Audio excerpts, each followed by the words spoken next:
Dusk settled over Tokyo International Airport, the fading light casting long shadows across the tarmac as Japan Airlines Flight 123 prepared for departure. The Boeing 747, a mammoth of aviation engineering, stood poised under the dimming sky, its white and red livery gleaming under the runway lights.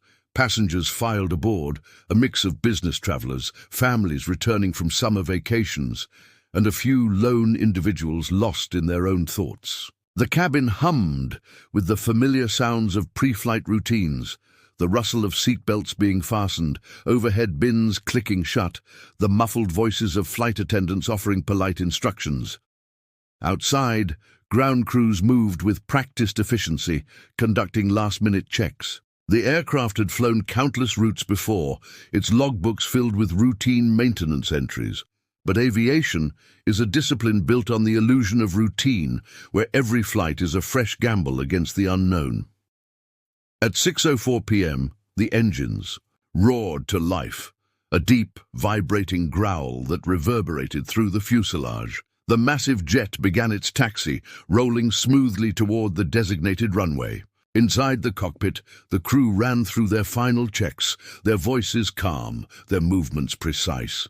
The captain, a veteran with thousands of hours in the air, exchanged a few words with his co-pilot, both men confident in their machine. The takeoff was flawless. The 747 surged forward, gathering speed until the Earth relinquished its hold and the plane lifted gracefully into the darkening sky. For 12 minutes, everything was as it should be.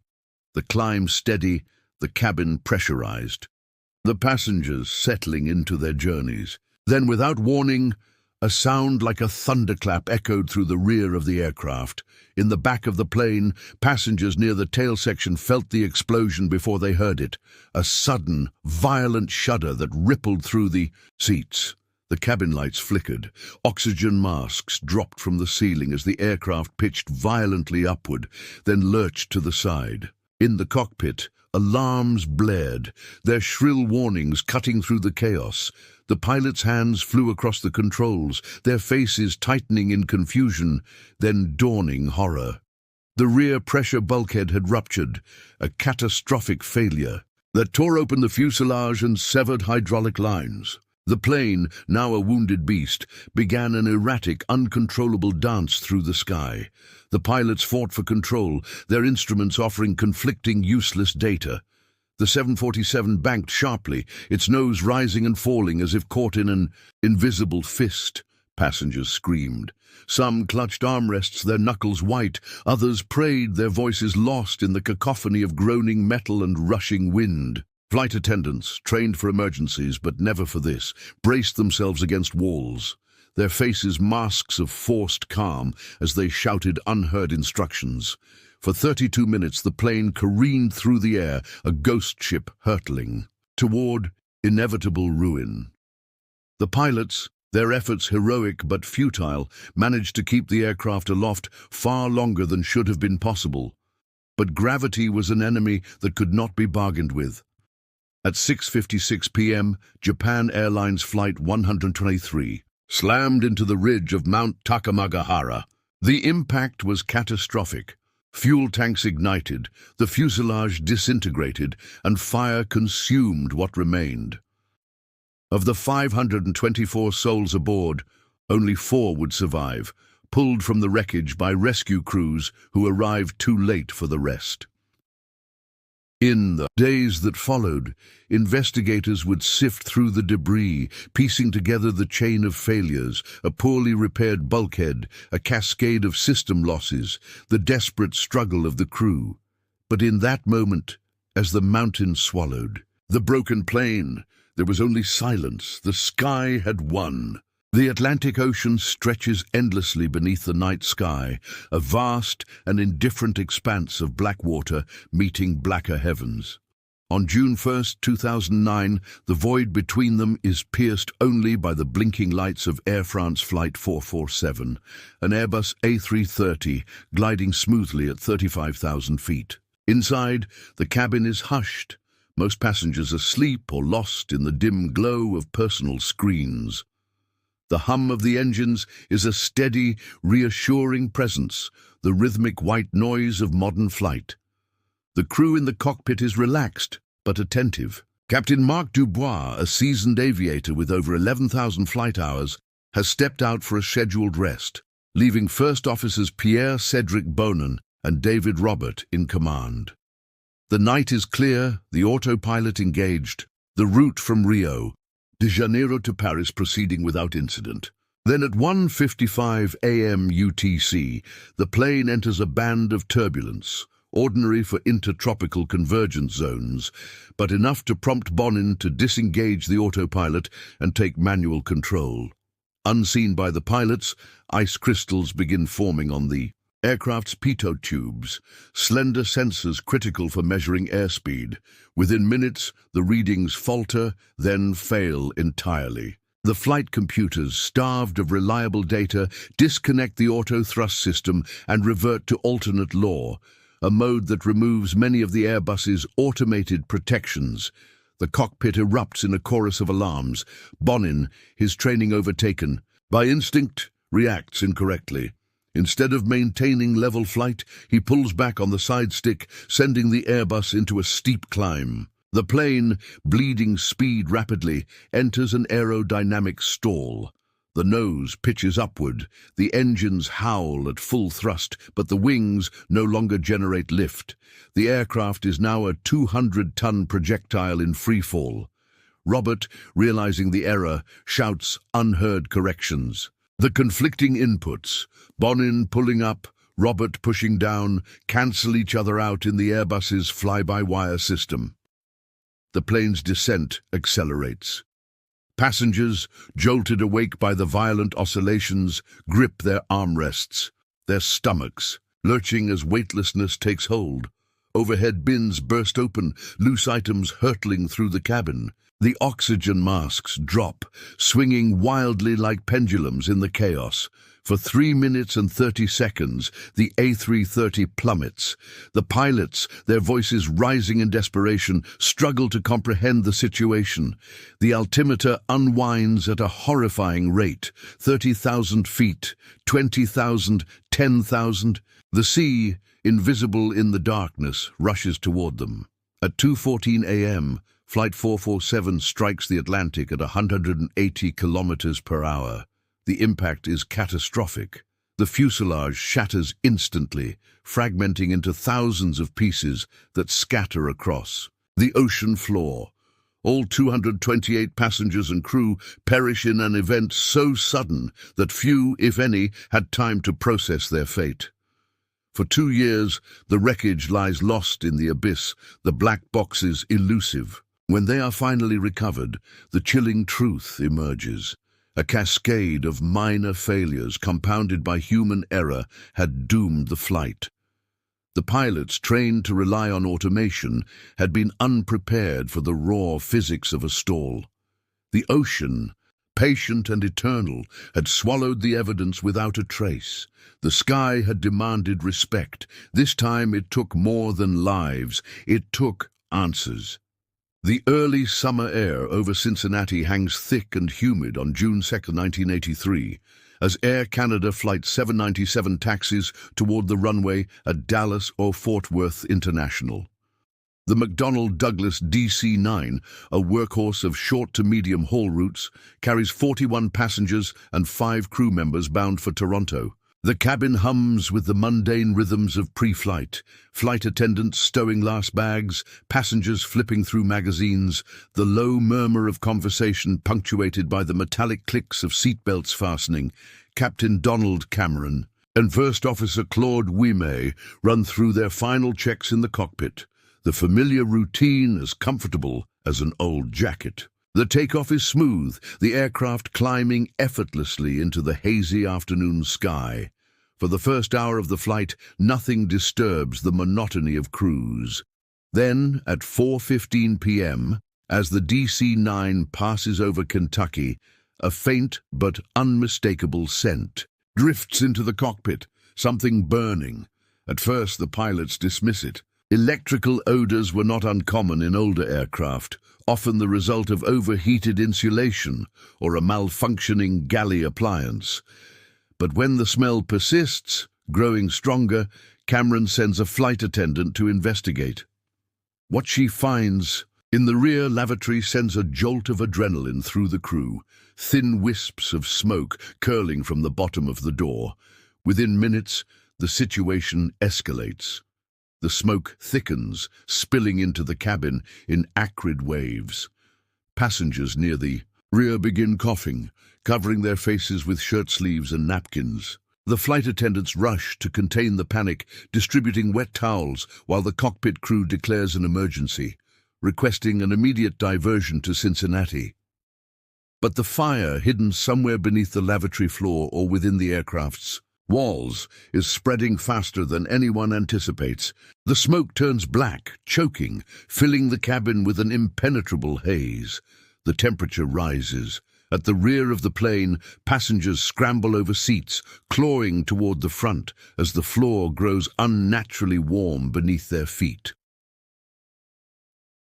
In the cockpit, Cameron and Wime don oxygen masks, their eyes stinging as smoke seeps under the door. The DC-9 is now a flying crematorium, the fire eating through wiring, insulation, and aluminum with terrifying speed. The electrical systems begin to fail. First the cabin lights, then the instruments. The pilots, flying blind, rely on radio, guidance from air traffic control as they descend through the smoke-filled sky.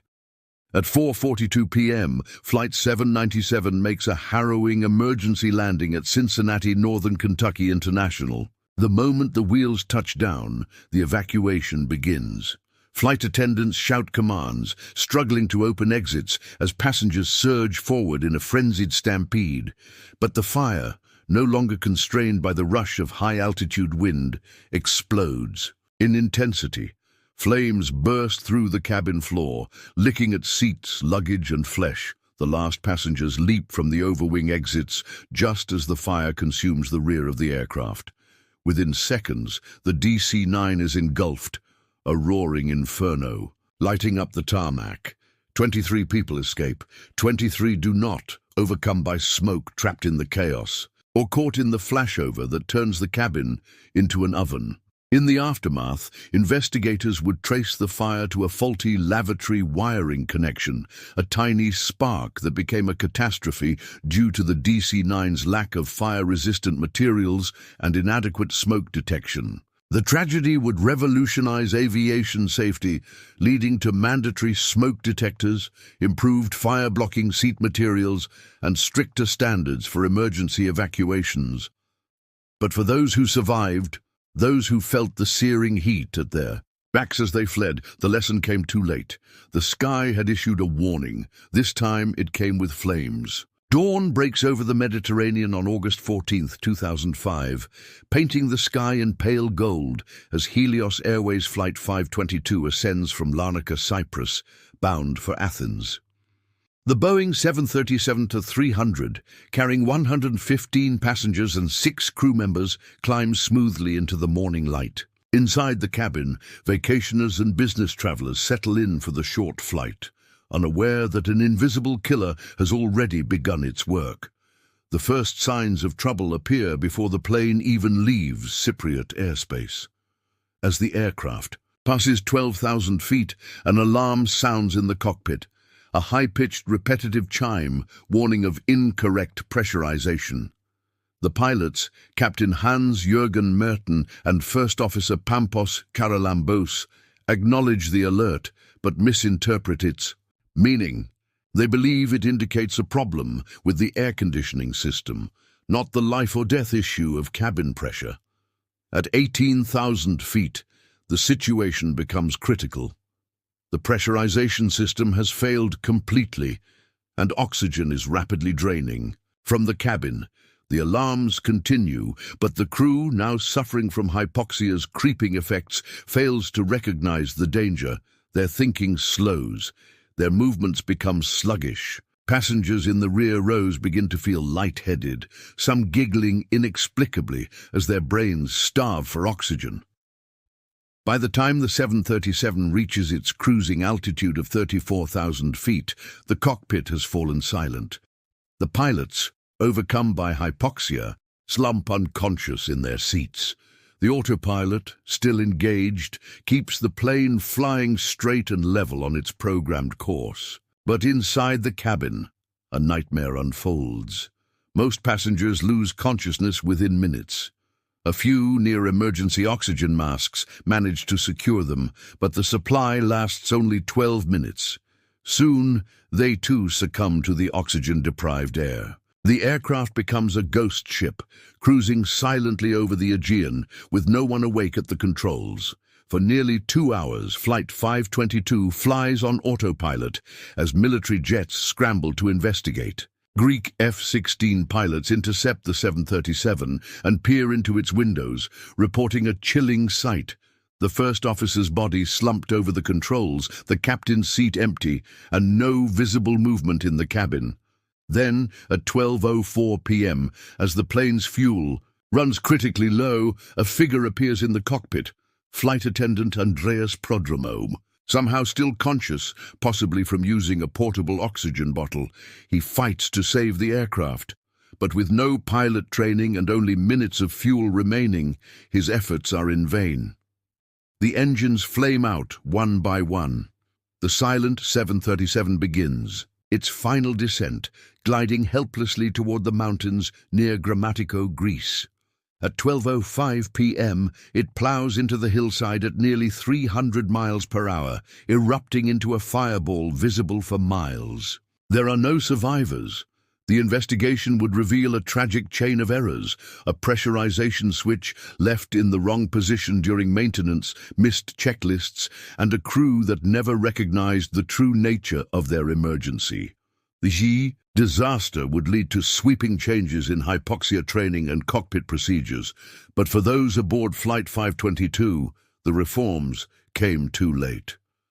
The sky had stolen their breath first, then their lives. March 27, 1977.